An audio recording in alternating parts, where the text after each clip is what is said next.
Average temperatures in Indiana are on the rise, according to the Indiana Climate Change Impacts Assessment. Headlines from around the world talk about climate change.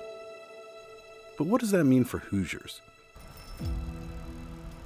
To get a better understanding of climate change in Indiana, we made a trip to the Institute for a Sustainable Future at Purdue University. I'm Matt Huber. I'm a professor of Earth, Atmospheric, and Planetary Sciences at Purdue University. Matt Huber studies climate science, specifically heat waves. Fairly inscrutable. He is trying to help make changes for the future by studying the past.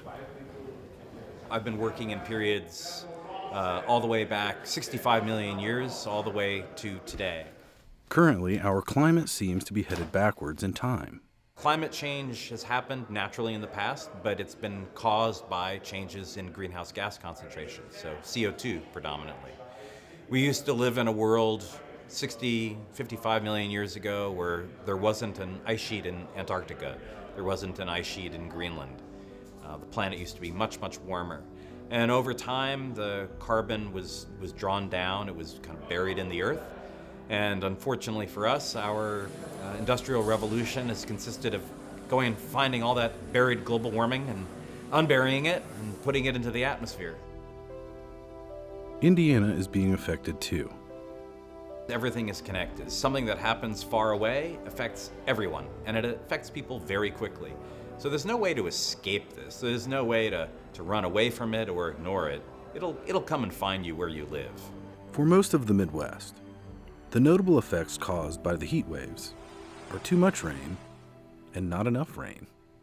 And some people might say, these climate change people drive me crazy. How could you have more drought and more flooding? There's longer periods between rains, so more drought. And then when it does rain, it's just rain like you've never seen before. With increased amounts of greenhouse gases like CO2 and methane, our atmosphere traps heat and holds more water. Think of our atmosphere as a bucket that draws up water from the earth. When it gets full, it dumps the water. Rain. The hotter it is, the bigger the bucket gets, which takes longer to get full and dump the rain. And when it does rain, a bigger bucket means more rain, and often too much rain.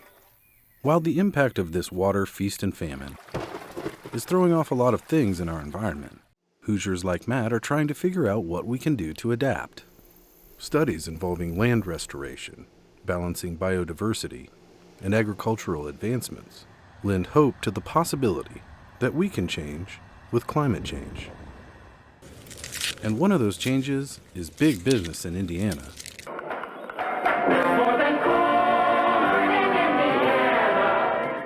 The U.S. is the largest corn producer in the world, and a lot of that corn is right around you on your trips across Indiana.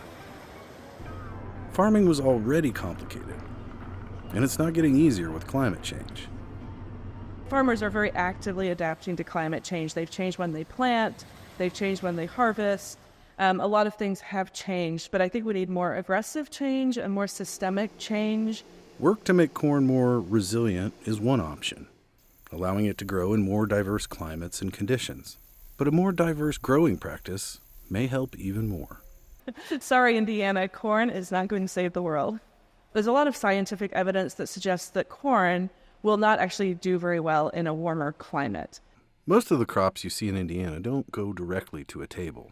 That kind of food is often imported from California, an area struggling even more with drought and flooding.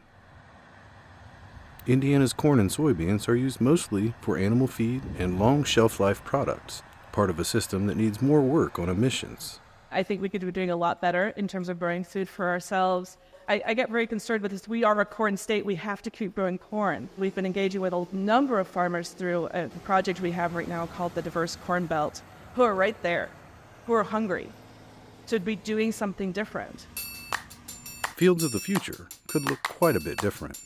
Scientists like Linda envision cycling in many different crops with the corn and soybeans, adding perennial crops that keep the ground covered year-round, and even adding trees to crop farms and crops to tree farms. We could be planting crops that might be better for climate change, both in terms of how adapted they could be to a changing climate, but also in terms of how much they can help mitigate the impacts of a changing climate. Research remains an important part of the process, as scientists remain focused on finding ways to work with what we've got. I think we have set in motion a course of events, and we will continue to see impacts, right? I think there is hope we can curtail the full extent of potential impacts. But we're not going to be able to undo some of the damage that's already done with all of the carbon in the atmosphere. A lot of what needs to be done is global in scope, but people can act locally and they can make decisions in their everyday life to emit less carbon. The main thing that we need to do is stop burning fossil fuels. We can plan for the future. We can plan greener cities. We can store water more effectively within the landscape so we can deal with drought. A lot of what we need to do is just take some responsibility for our actions and start adapting and also reduce emissions. Research is not about just simply looking something up in a book and saying, oh, we know the answer to that. It's saying we don't know the answer to something. Some people kind of walk away from those challenges. They're like, this is too hard. But we can't do that. We can't just give up and say, this is too hard. No one will ever do this. As we try and bring together people with different areas of expertise, different bodies of knowledge that they have, and different interests, and try and make the world a better place. For more Across Indiana stories, go to WFYI.org/AcrossIndiana.